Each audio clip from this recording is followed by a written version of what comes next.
My confessions. Oh, my hamstring is tight. Why did I do that? That was a bad choice. Okay, so bottom holding cup. Hello, friends, and welcome to another episode of My Confessions. I am your local Toronto bisexual, and my name is Michelle, and today I'm here to talk to you about falling for straight girls, or falling for those I'm straight but gay for you girls. They're the best / worst. If you can relate, let me know in the comments. Have you had these experiences? They can be heart-wrenching, gut-wrenching. And I feel like it's a very common experience.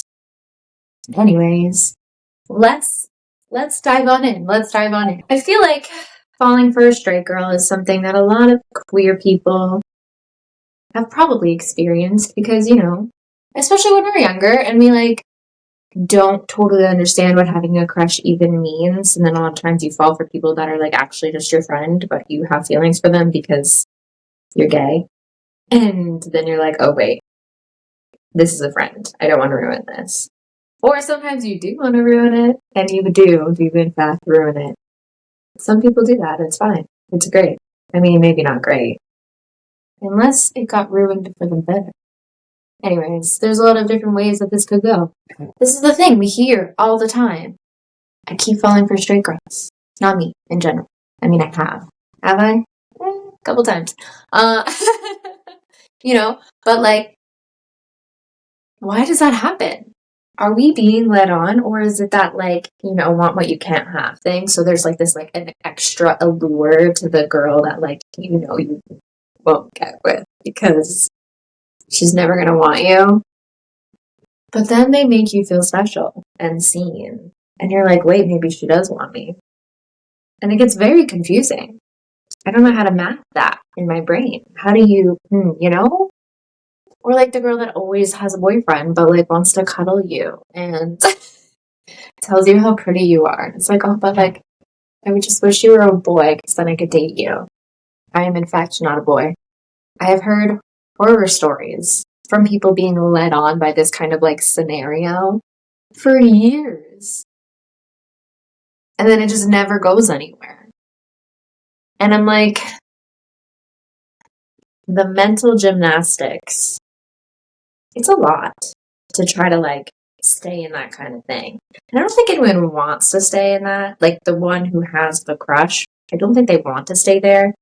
But it's you're getting breadcrumbs of this attention and affection from this one person that you can't have. So every time you get a little breadcrumb, you're I'm here, front row. Where do you want me? Where do you need me? I'm ready. And then they're just kidding. Go to the back of the line. You're cool, I'll wait.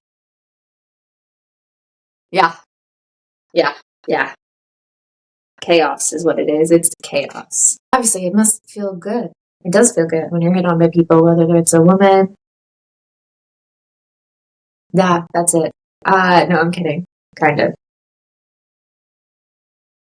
It feels great when you get attention from people and they're admiring you or giving you affection or compliments or whatever, but I think the line has to be drawn of where you have to be okay, thank you, but it's not going to go anywhere. Instead of letting it sink on, instead of letting it just continue and then you end up leading on this other person for a long time. It's one thing to just fall for somebody it's never going to work with, which is devastating, by the way. But then it's a whole other thing when you end up in scenarios where you fall for somebody and then they lead you on, even though they keep telling you it's not going to work, but then they keep giving you things to make you feel like it is going to work. And then it's just a constant back and forth cycle of confusion. That is heart-wrenching. It is hard to find people to genuinely connect with and want to be with and all of these things. So when you lead people on and bring them into this I don't know, imaginary world where you could maybe be together one day, but then you just don't ever, it's hard to come back from that. Who here? I would like everyone to raise their hand if you have ever fallen for a straight girl. Please put up your hands. There's no audience here, but I can imagine. Yes, there you are. I see you all. Beautiful. Thank you. Raising your hands. It is a big thing that we relate to on many different levels. You know, we have that, like, obviously straight girl that you're like, ugh, if only. But then you have the girls that are like, oh, I just wish you were a boy so I could date you and kiss you and make out with you. And you're like, wait. And then you have the ones. This is my favorite. It's my favorite because this is where I tend to land. So then you have the girls where they're like, I'm straight, but like for you, I would make an exception. And they do. They do make an exception. And it's the best exception ever in your life. But then, you know, as soon as that's done, they're like, okay, bye. I'm gonna go back to my hetero lifestyle. And I'm like, wait. And they're like, no, but yeah, I'm straight. It's confusing. Hot take confession. Hot take, I don't know why I called it that this one time. So y'all know G-Flip. Gay for You. Such a good song. I would play it right now, but I can't because copyright. Anyways, Gay for You by G-Flip. That song came out and I was like, whoa, this is bringing me feels. So I sent it to a girl and I was like, hey, is this you? About me? Anyways, that was a bit of a risk to take. This girl responds, dying, being like, wow, yeah, this is so true. And I was like, cool, my point proven. Yeah. I think when I was younger, and if like a girl was like, hey, I have a crush on you, and I thought I was straight, because at one point I definitely thought I was straight, because I didn't understand that I was bi. As we all think that we're straight at one point. I was very deep in the closet, hiding behind rows of clothes and shoes. And anyways, I thought I was straight, and then gorgeous, like one of my crushes, one of my celebrity crushes came up to me and was like, you know, not even a celebrity, any of the crushes I had, even though I didn't think they were real crushes, they were real crushes. Any of the crushes I had came up to me and was like, hey, I want to be with you. There's no part of me that would have been like, sorry, I'm straight. I would have been like, yeah, let's do it. It's fine. I'll figure it out. So if someone is like, yeah, and then giving you all the green lights and all the go signals, and then later they're like, oh, sorry, I really just, you know, I don't think I'm gay. I just really like you in particular. Or, you know, maybe if you just were a man. But they still let you go there. Why? Why do we do it? As a gay girl, is it fun to hit on straight girls? I would say yes. Mainly because usually they panic. And then it's like, are you actually straight though? If a girl hitting on you and like getting close to you and playing with your hair and looking at you deep in the eyes is making you feel like feelings and a little bit, you know, maybe nervous, you might be bi. A lot of us are bi and we're just not letting it out because comp het. And it's annoying. Okay, so you walk into a bar. There's a gorgeous straight girl that you know is straight. Do you hit on her? I say why not? As long as you are ready to be turned down. Because, I mean, sometimes you do it and then you find out they might be a little gay. But then you have to realize that you're playing with fire. That is honestly the reality of it because, you know, as I said, comp het, as I said earlier, it plays a very big role in a lot of things, unfortunately, and that includes having fun and dating. So a lot of times you can like see a cute girl at a bar, hit on her, and she'll hit on you back. Maybe you'll even make out. Maybe you'll have a good time.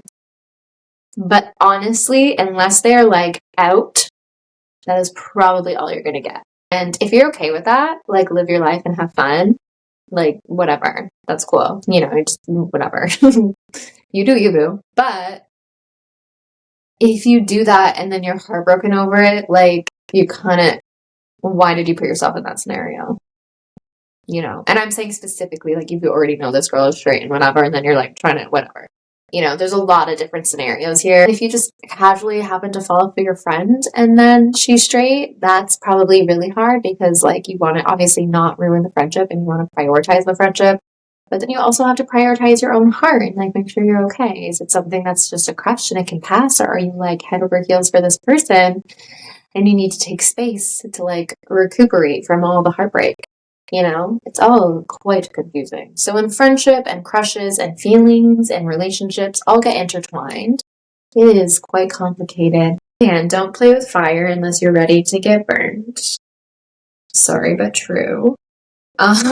If you know that you're like never gonna want to be with this woman or queer person, however they identify, like be straight up. Like you might love the attention of them hitting on you, and that's valid. We all, you know, it can feel nice, but be straight up, especially if there's a friendship there, especially if there's already some kind of relationship, whatever type it is. Do not lead them on and making them think that there could be more one day. If you are unsure, that is also totally valid. Live in the unsureness. You can say, like, listen, this attention from you is making me question some stuff, and I thought I was straight, but I'm not really sure right now, but like I can't do anything really about it because I need to let all this process. You know, and usually, specifically queer people, we've had to understand a lot about ourselves and usually are still learning on an everyday basis. So when you're honest about that kind of stuff, like, we're going to be as understanding as possible.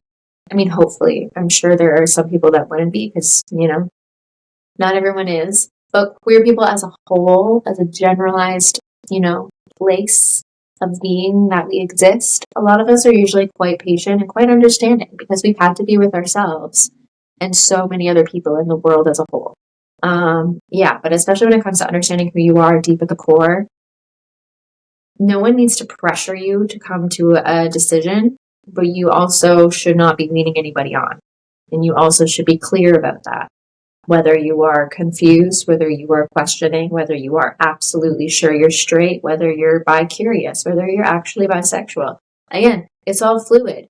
You know, someone, you might be so straight and then you meet one queer person and they just throw it all and confuse you. And then you're like, whoa, my whole life is turned upside down. It happens. Sometimes it is literally just the right person that brings you in and you're like, damn, I have to re-examine my whole life.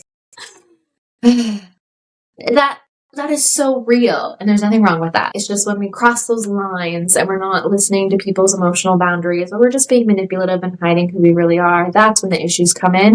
You know, everybody's different, so I'm not saying this is that situation in particular. It's me observing multiple different people and myself and just the world as a whole. When it's like that kind of moment, to me, it's either you are extremely pan and it's about the person and you just don't realize it yet, or you have a lot of internalized homophobia that you still have not addressed yet. Yeah. I think those are usually kind of where it goes. And the internalized homophobia really sucks. We all have it. We all have to work through stuff. There's a lot of comfortability there already kind of set for you in that heteronormative scenario. And it's easier, you know, and you don't have to face all these inner things if you don't go there. So, like, I understand that. It just sucks when it's put on other people, especially people who have done the work already. And it can make you kind of cycle backwards and restart to think things and rethink things. And yeah, it can just get really messy and really heartbreaking and gut-wrenching because, you know, you want to be there. Like, I've had this experience where this person was opening up. Like, I'd known her a very long time. We are friends still. And, you know, just talking about like the exploration of like different types of attraction. And I remember her, you know, really expressing to me like wanting to get to know queer spaces more and wanting to explore more and being like, you know, like maybe I am more open to this one day, you know? And then a couple months later, she got a boyfriend and like totally shut it all down. And I was just like, nope, I'm good. And I was like, what? I was feeling so much joy witnessing this person starting to explore these sides of themselves that I knew were there, that I knew deep down she knew was there. But like, again, there's just so much pressure to not have them. So she kept them hidden. And then she was finally like going there and like testing waters a little bit and like exploring a little bit more. And then it just all stopped and shut right down again. And it was so sad. And it, like, I felt like I had to feel that heartbreak all over again of just like really knowing, okay, it's really not ever going to work. But it's not about me. And it's about the society that we live in and the pressure that's put on this person from outside factors in the world, and then the pressure that she also puts on herself of like expectations. And it's so common, like so common. And my heart goes out to the people who are stuck in that mindset. It feels like there's this whole new wave of late bloomers, even like a lot of my generation, like millennials, are coming out much later in life because they're finally like, oh, I am here now, And they could have been that straight girl you had a crush on years ago, but guess what? They weren't actually straight. They just were gay and didn't know because people made it very hard to realize who you are for a very long time. So, moral of the story, I don't even know, actually. Find compassion for each other. Try to be as honest as you can because, we're all going through it. Have kindness for yourself if you keep noticing that you fall for unattainable people. I do that. I tend to, not necessarily that they're straight always, but that they're just not available. Let yourself have compassion for these other people. Try not to like pressure anyone to know who they are sooner than they're ready. However, also be as honest and upfront as you can, especially if you are the person that is unsure. Heartache comes and goes easily enough already. So like if you can be upfront that you are 100% not going to have this is not going to go anywhere. Or you're just confused. Or you're just unsure. All that's, whatever. It's part of life. Just let the people know so that you're not leading them on for years. Or even months. Or even days. It all sucks. When you like think you have a chance with this person and then they just keep stringing you along and it just never goes anywhere. And they're just like, but I told you I'm straight. No. Do better than that. And then us gays, we really need to, I don't know. I don't know what I was going to say there. I lost it. Oh yeah. Don't play with fire. Unless you are really okay with getting lit on, again, it can be fun sometimes because everyone likes to play with fire sometimes because it's pretty. But you will get hurt. So, like, just be careful with yourself there and don't go thinking you can change anybody because you can't. You can support people on their coming out process if they're in that confused state. There's no timeline for any of this stuff. You can just be supportive, but then also put up boundaries when you need them. Like, if you're falling for somebody and they're not in the same place as you, try to set a boundary for you both to keep whatever you need safe, including your heart, the friendship, the whatever, I feel that we have to blame compulsive heteronormativity and internalized homophobia for most of these situations where we just fall for straight people or straight but gay for you only people. And it sucks because honestly, the kind of heartache that comes from that when you're like, I can't even do anything. Like there's not even like, it's not like I did something wrong. I'm literally just not your type because I'm a girl. Cool. But it could be your type. So yeah. That's my rant on falling for straight girls / girls who are only gay for you. But there is another side. I don't know where. I'm still trying to find it. But it's cool. We'll all get there together one day, maybe. I hope. No, we will. We will. It's there. I have to believe. Yeah. So if you want to chat more, write a comment below. I will respond, of course. Share some stories if you have them. I'm a gossip, obviously, so, let's chat about it. Share those stray girl stories. Obviously, this applies to everybody as well. You don't have to be a girl to understand this feeling. Anyways, don't forget to hit that subscribe button. Comments. Share the video. I love you. Thank you for watching. And until next time, this is my confessions. My name is Michelle. And we'll see you later.